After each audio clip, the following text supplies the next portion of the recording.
Ladies and gentlemen, podcasting since 2005. You're listening to Gamertag Radio with your hosts, podcaster Hall of Famer Danny Pena, the always opinionated Paris Lilly, and from outside of the norm, Peter Toledo. This is Gamertag Radio.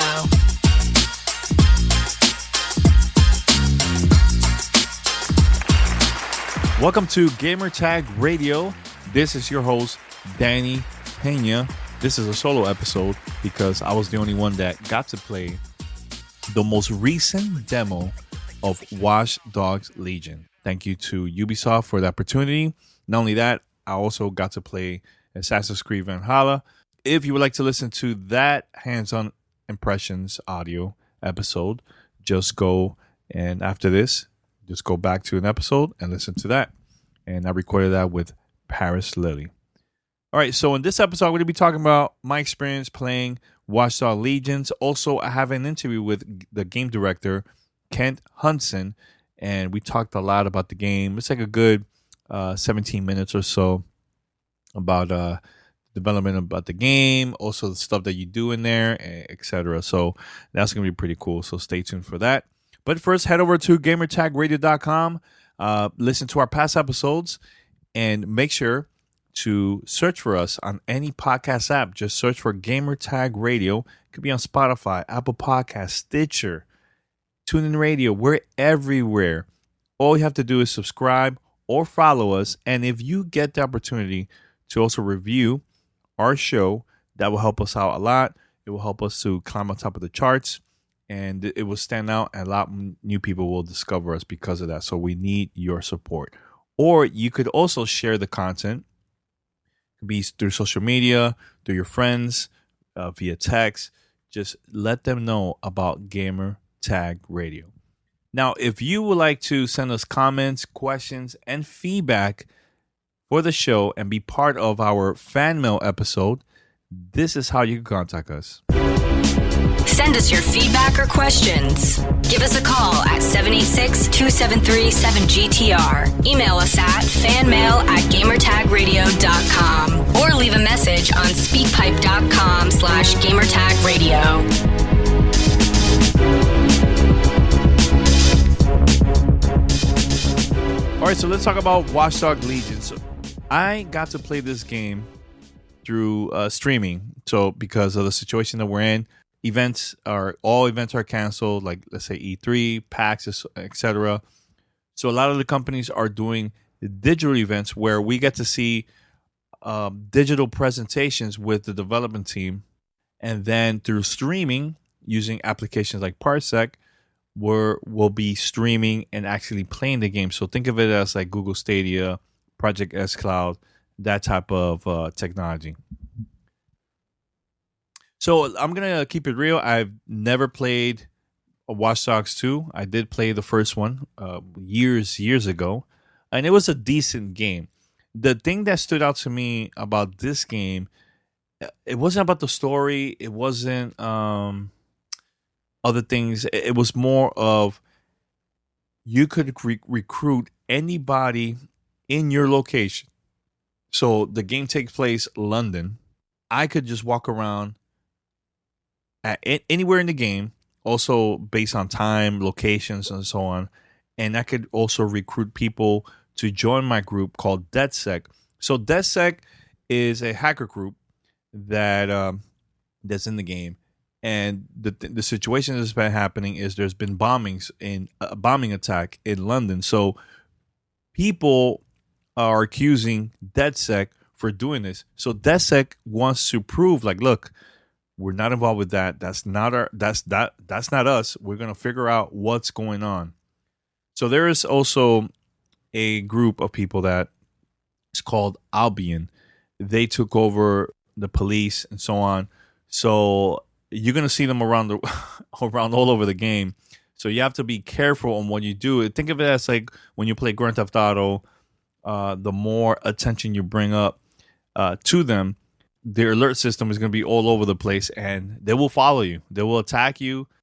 But there are also people that from the police that you could also recruit them. But here's the thing I want to mention very quick.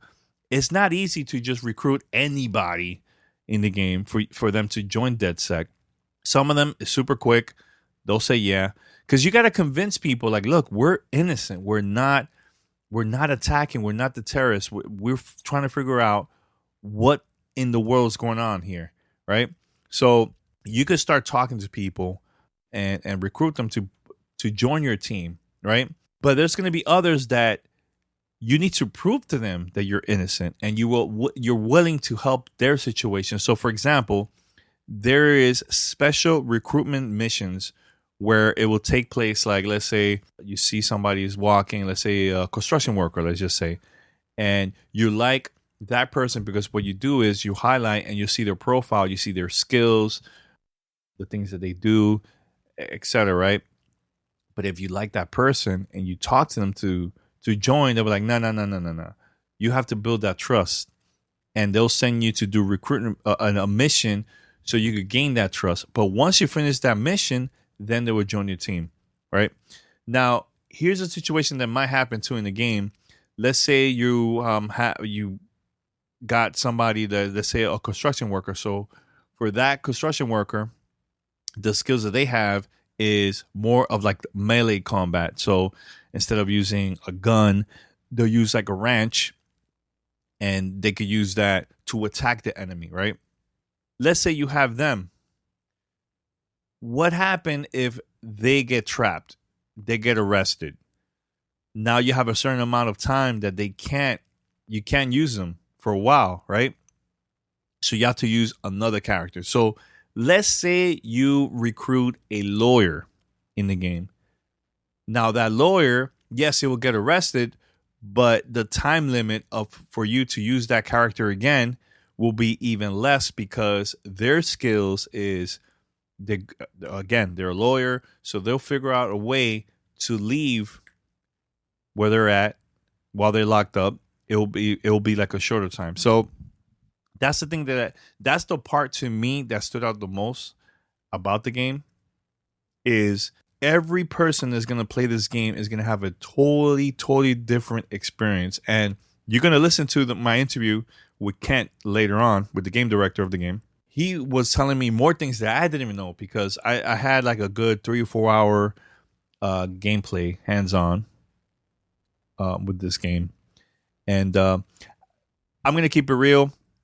It took me a while to actually enjoy the game, right? But the thing that stood out to me the most was recruiting people that are just walking around, minding their own business, but you like their skills, the things that they do that probably will benefit and help the group that you're in.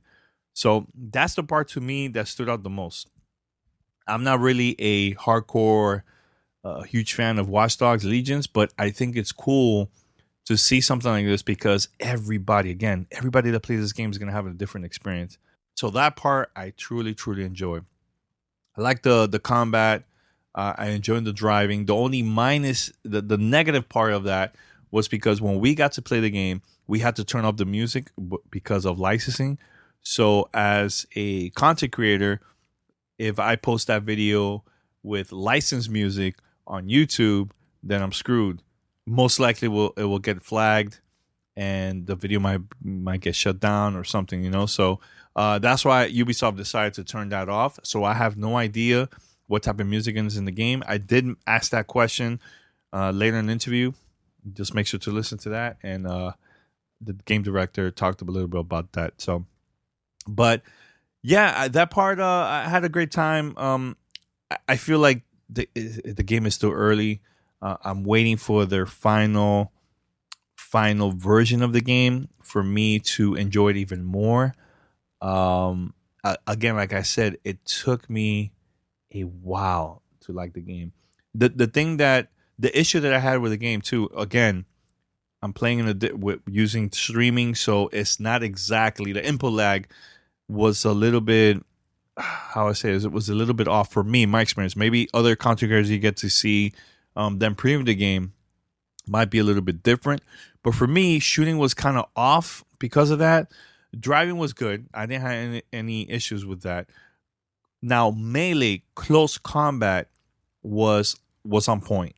It was more of the shooting from long range. It took me a while to get used to that because of the technology that we're using to actually get hands on. So remember that. So hopefully it's gonna change my mind once the game officially comes out later this year for the current consoles and also for next gen too. But I did a lot of missions. I did a lot of the side missions, and at the end, I did a couple of the main missions.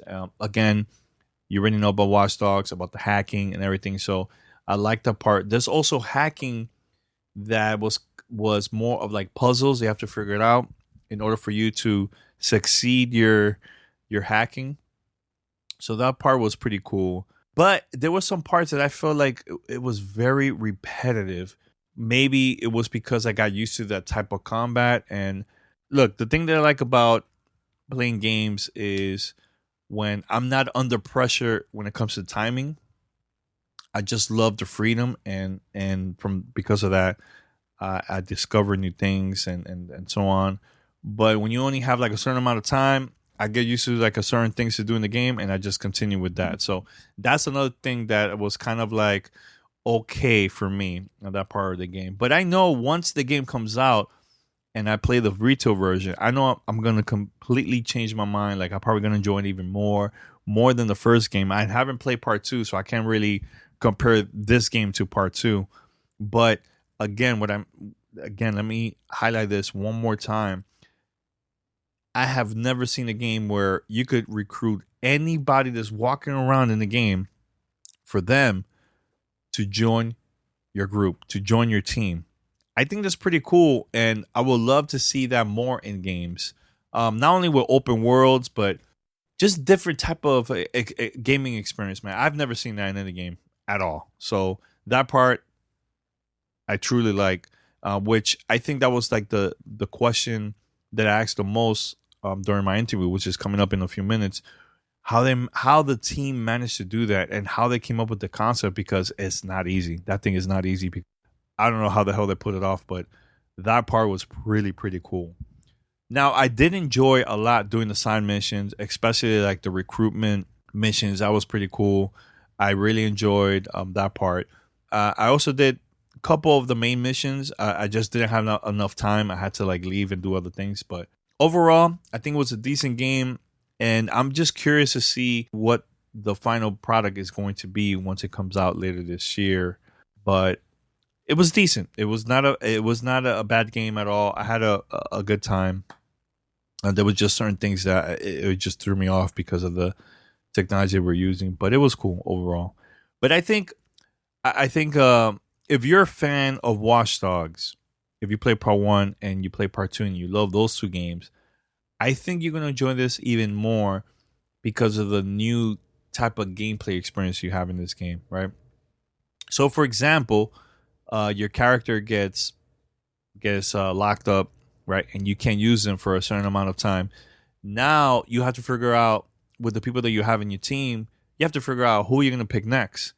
So I didn't have a lot of characters in my team that joined because I only picked a couple and I just went straight to the missions, right?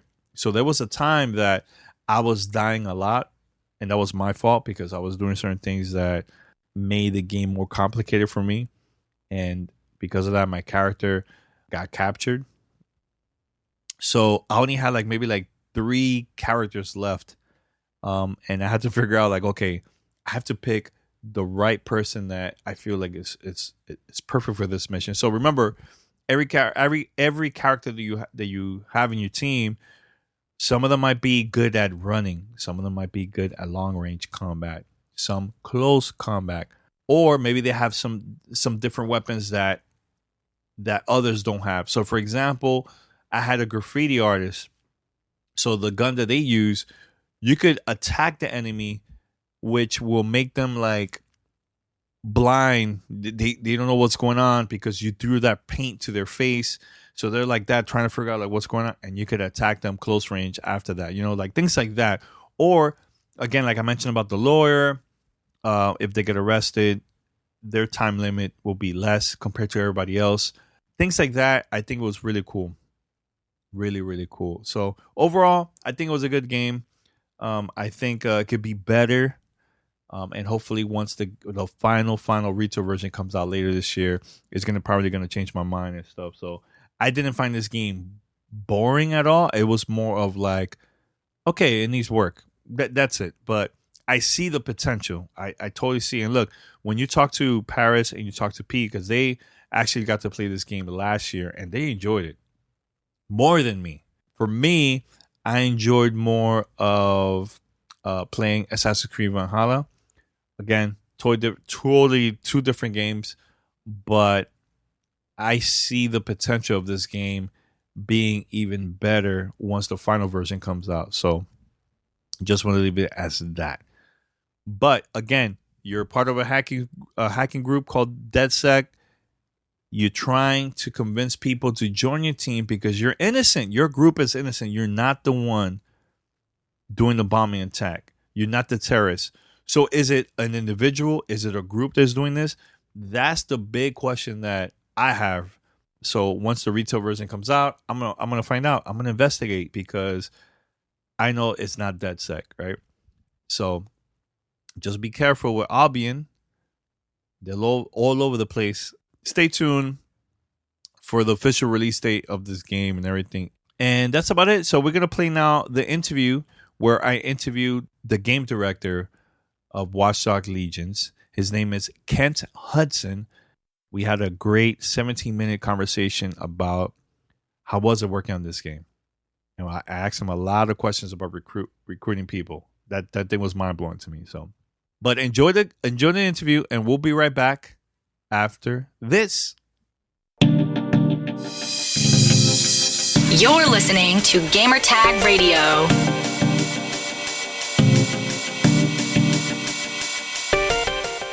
All right, so we have the game director of Watch Dogs Legions. We have Kent Hudson. There you go. Kent Hudson is here. Kent, how you doing, man? Welcome to the show, man. Thanks a lot. Thanks for having me. Cool. So let's talk about a little bit about Watch Dogs Legion, man. I played it a couple days ago, man. But let's talk about what's the difference between this game and the previous Watch Dogs games, and we'll go from there. Sure. The biggest one by far would be the entire play as anyone concept, where you don't have a single protagonist, but instead you can recruit literally anyone from the open world to join your resistance movement, and you actually are building a team of people who have all different abilities, different backstories, different lives, huge amount of diversity. And yeah, you basically are building your own squad that's unique to your game. And, that's the basis, not just for the story, but also for all of your gameplay. All the characters have different abilities. You can customize them however you want. So yeah, it's really, that's the big one for sure. So when you do that and then recruit somebody from your team, I know they unlock like some special side quests, side missions, right? Is always going to be different from every character, or is just going to be kind of similar to it with everybody else? So basically, to get someone on your team, you need to do their recruitment mission, which is basically, you can't just walk up to someone off the street and ask them to join a resistance movement. But yeah, so you basically, everyone's going to have their own backstory and they're going to have their own problem to solve. And so we have a huge number of sort of templates for those missions. But those missions are unique to that person. It's all fully voice acted and motion captured. So, the missions are going to be unique to that person. And yeah, there's almost a limitless stream of them, depending on, you can recruit for a long, long time without ever getting a repeat. So it's customized to their persona, to the backstory, the locations of the missions. So there's a huge amount of variety there. Oh, cool. So everybody's going to have a different experience, right? Every time they recruit someone, right? Yeah, exactly. So you start the game, with a very small crew that you recruit for yourself. And so everybody who new joins your team, you kind of get to know them before they join, because you do their recruitment mission, you have conversations with them, and learn a little bit about what their backstory is. And then, all of the things you do with them as well are recorded in their biography. So even after they join the team, you can see the history of how they got on DedSec in the team app. So yeah, you do build a personal bond and a personal history with each person you bring on. Yeah, one thing I noticed, I got captured a couple of times, right? but then your character is not available for a certain amount of time. How many people can you have in your team, like throughout the game? Like, is there like a limit, or is like unlimited? Yeah, the upper limit right now is 40. So you could build your team up to 40 people. That's a limit. And we are always evaluating that. It's been different numbers in the past. At a certain point, it becomes like a tech and memory constraint. Yeah. But there's no sort of like sort of invented limit on the size of your team. So you could right now get up to 40 people on your team, and even who you put on the team affects things. Situations like what you're talking about. So, for example, if you get arrested, you can actually hire a barrister or a lawyer onto your team, and if they're on your team, then the next time someone gets arrested, there's a chance that your barrister basically calls the judge and says, "Hey, get them out," and they just get instantly released instead of having to be away for a certain time. So you can even have some control over that kind of downtime, based on how you build out your team. But honestly, since it is a persistent world that keeps moving forward, right? So someone goes down and they get captured for a while, and you switch to someone else. Honestly, it's kind of a nice excuse to just be like, oh yeah, that person, let me check them out. I haven't played them in a while, so you kind of like cycle through your team in this organic way that is a lot of fun. Yeah, I mean, the thing is, sometimes there's so many people walking around, so I don't know like who to talk to. Do you recommend like maybe going to like a certain location if let's say you want a lawyer? Is there like a location I have to go to, a time, or like how that works? Yeah, totally. Yeah, absolutely. So basically, again, all the people in the world are really simulated. So if you, if you profile them and read about their lives, you can even unlock a tech upgrade in the tech tree called the Deep Profiler.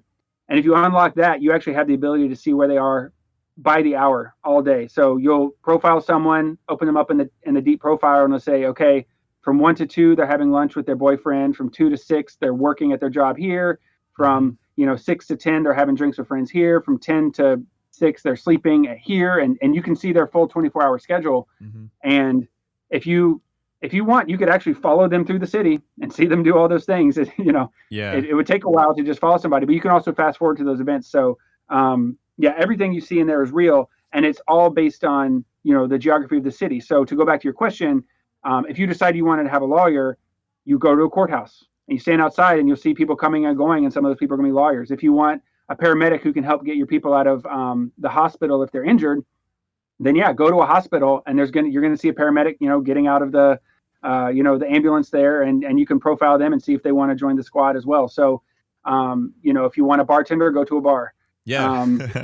So it's all rooted in the real world. Yeah. I had a graffiti artist in my team. I know I think during my gameplay time, I actually got a cop. I think it was a cop. Yeah. So if I get a cop, is that also going to help me get like less in trouble with cops too, or not really? Well, it depends. So some people, have the ability to get you that early release from being captured, and so some cops will have that.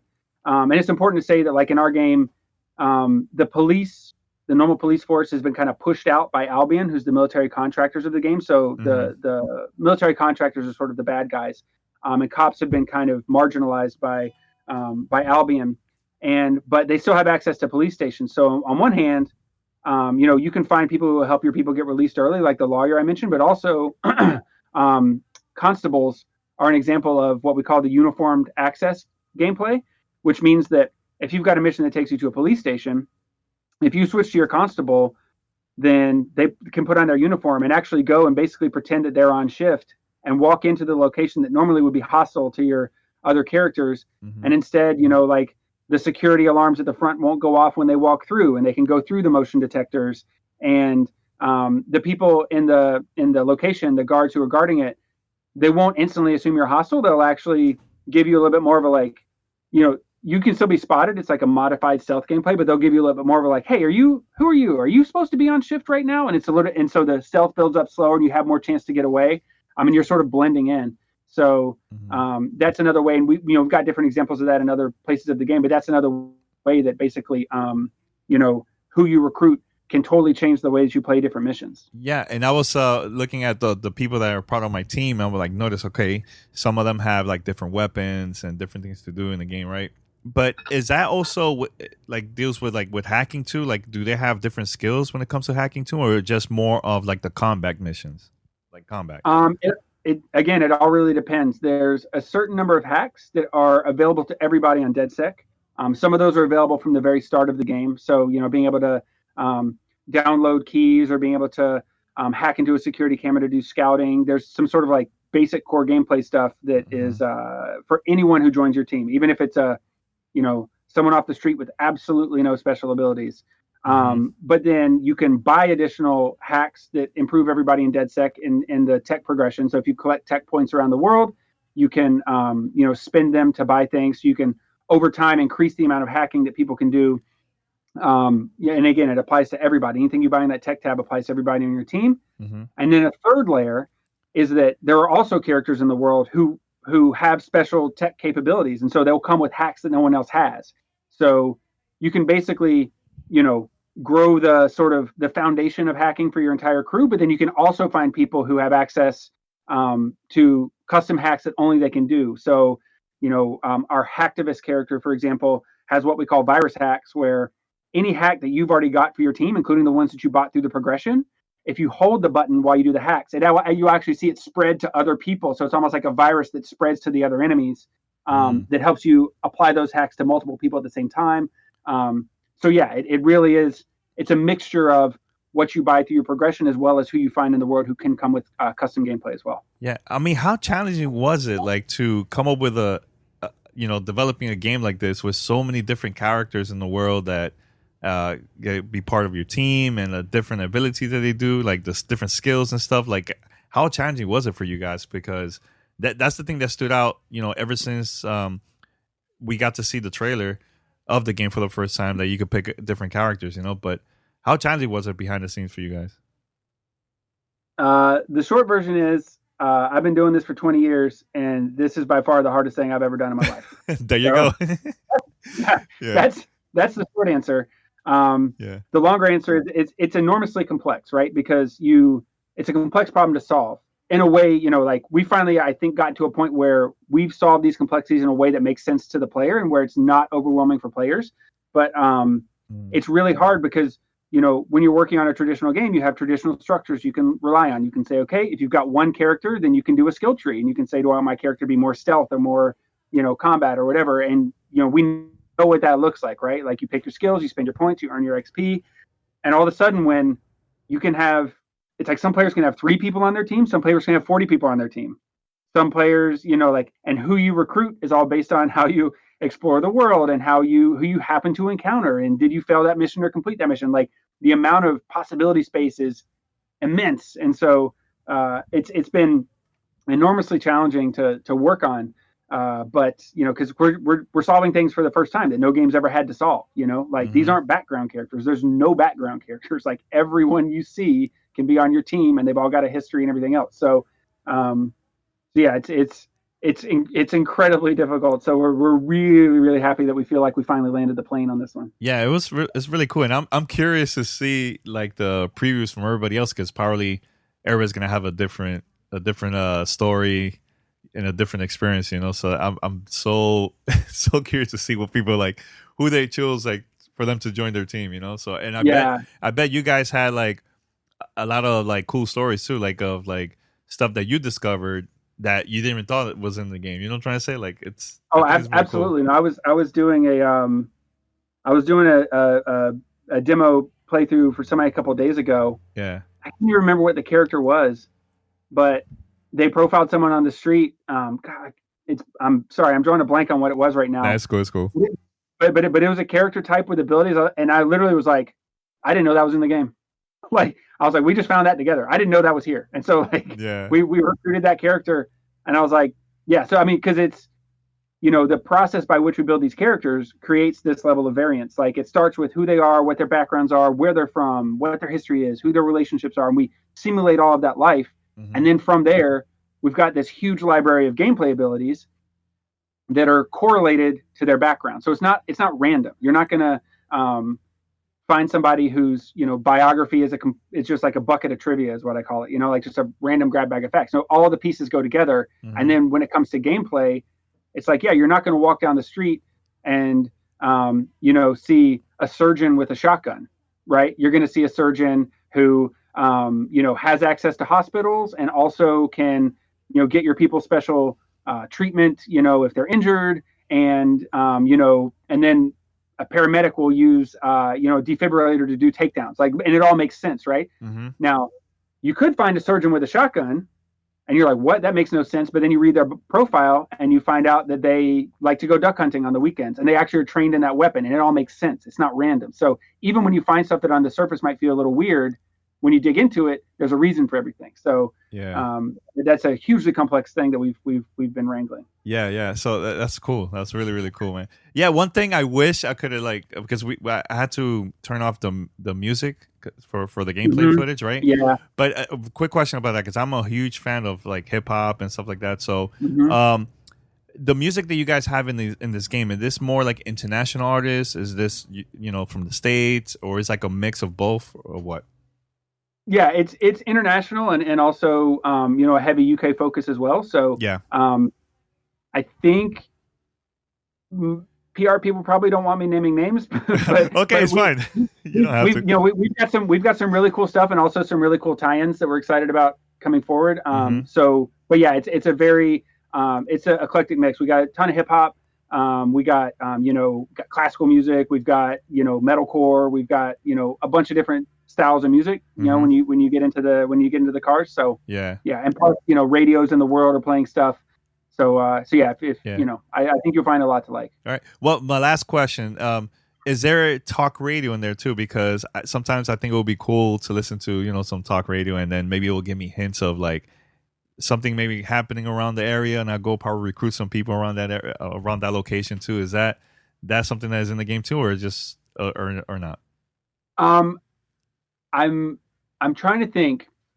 We do have that, but I want to give you the right answer because I cannot remember off the top of my head whether that is in cars as a talk radio station or whether it is we've got sort of radios and broadcasts that happen out in the world where PAs are broadcasting things. Yeah, because I noticed that too while playing. I noticed there was some talk radio in the background or something. So I was wondering if that also in the car though. So okay, cool. Good to know.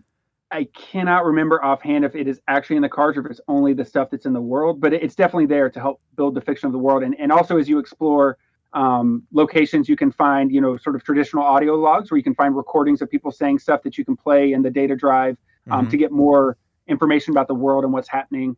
So yeah, we put a lot of effort into trying to make sure that if you go to a location and there's a real history or backstory there that you're trying to let for players who care about that sort of extra level of detail, then I'm trying to make sure they've got something they're gonna sink their teeth into. Cool, man. No, I can't. Good job, man, for you guys, man. Because I think the thing that we need more in gaming is just unique experiences like this, man. So I know everybody's gonna have their own stories, So I can't wait. I can't wait to see not only the previews, but also once it goes out to the masses, so everybody start playing it from home. It's gonna be cool, man. It's gonna be wild, man. I mean, I hope people even do just because all that you take your characters in the cutscenes, right? It's all voice acted, it's all motion captured. It's not anyone you recruit is going to be. And we've also got customization. So frankly, I want to see entire YouTube channels of people going into the most serious cutscenes in the world, with a living statue who is painted silver and has a ridiculous hat that they bought at a store. I want to see different takes on cutscenes because the cutscenes, the voice acting is different based on who you found as well. So I want to see channels that are just here's this cutscene 20 different ways, based on serious, goofy, this character, that character, and just comparing and contrasting. I think that'd be a lot of fun. Yeah, it's gonna be really cool, man. But Kent, man, thanks a lot for taking your time to be on the show, man. And no problem, man. Yeah, good luck, man. Can't wait to see what happens once the game comes out, man. Cool. Thanks so much, man. Really appreciate it. No Thanks problem. for checking out. No problem. This is Gamertag Radio. Voicemail at 786-2737-GTR. All right. So for those who are still listening, make sure to send me emails fanmail@gamertagradio.com. Let me know your thoughts about the hands-on impressions and also my interview with Kent Hudson. It was a lot of fun talking to him. Also, I want to say thank you to Ubisoft for inviting me to play 2 games. I've never had this type of experience. Usually when I go to E3 or PAX, I'll get some hands-on, and I'll meet the developers, sometimes the voice actors and everything. This one was like a totally different experience because I was actually playing I went to 368. Shout out to the whole team over there for allowing me to use their equipment for that. But I was over there and I got to play the game, everything really cool. And I think this is the future. That's something we're probably going to see more in the future of, instead of going to that event, you could play these games from home. I think that's something that we're going to see a lot more. But thank you for listening to this episode of Gamertag Radio. Make sure to go to gamertagradio.com. Listen to our past episodes. You can binge as much as you want. And if you would like to be part of Fan Mail, which that's one of my favorite episodes ever, is just answering questions from our listeners. Just send us emails, send us voicemails. This is how you can contact us. Send us your feedback or questions. Give us a call at 786-273-7GTR. Email us at fanmail@gamertagradio.com or leave a message on speakpipe.com/gamertagradio. All right, so we're going to wrap it up here. This is your host, Danny Pena. Thank you for listening, and we'll be back next time for more content here on Gamertag Radio, so stay tuned. Enjoy. Thanks for listening to Gamertag Radio. Be sure to like us on Facebook and follow us on Twitter.